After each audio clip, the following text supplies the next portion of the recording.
Voilà, nous sommes à la Procure avec François Sureau, que nous avons le plaisir de recevoir pour Inigo, un très beau livre paru en collection blanche chez Gallimard, qui est un récit sur la conversion d'Ignace de Loyola.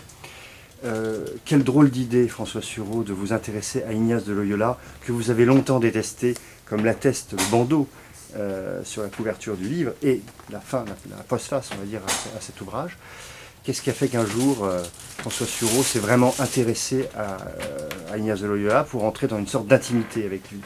Ce qui m'a frappé, c'est d'abord le contraste qui existait entre le fait d'avoir lu, et on lit assez souvent qu'Ignace est un formidable pédagogue de la liberté individuelle en particulier, par l'exercice du discernement, et d'autre part, le choc assez négatif que j'avais ressenti en lisant de manière un peu superficielle les exercices ou les constitutions, qui me faisaient apparaître quelqu'un d'extraordinairement sévère, dur, médiéval, militaire et extraordinairement volontariste. Et je n'arrivais pas à reconstituer la véritable figure d'Ignace, à rassembler ces deux personnes en une seule. Et je me suis donc intéressé avant tout à ce qui me passionne chez Ignace, comme chez d'autres d'ailleurs, qui est le mécanisme de la conversion. C'est-à-dire comment Ignace, qui était un page de cour, qui avait été blessé par un boulet à la bataille de Pampelune, avait, à la faveur d'une immobilité forcée due à sa blessure, entendu un appel et essayé de répondre à cet appel de manière extraordinairement intime et personnelle. Il a entendu l'appel « Que veux-tu que je fasse ?»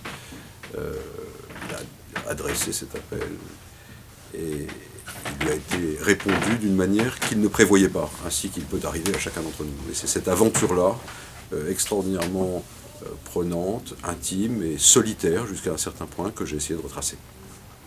Est-ce que le lecteur d'Inigo a une chance de voir dans quelques années une suite, c'est-à-dire François Sureau écrivant sur la deuxième partie de la vie d'Ignace, et notamment sur la fondation de la compagnie et sur tout son travail absolument extraordinaire?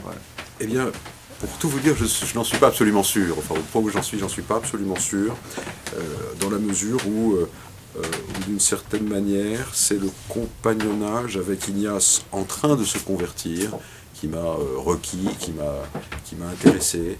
Et si je dois continuer à écrire dans ce registre, ça sera plutôt sur des phénomènes de même nature, c'est-à-dire les tournants d'une vie. Ignace, après Menrez, va à Salamanque, va à Paris, fonde la compagnie, devient l'Ignace qu'on connaît, mais sa vie est désormais orientée.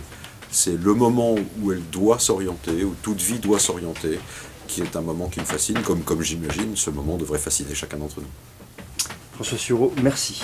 Je vous en prie.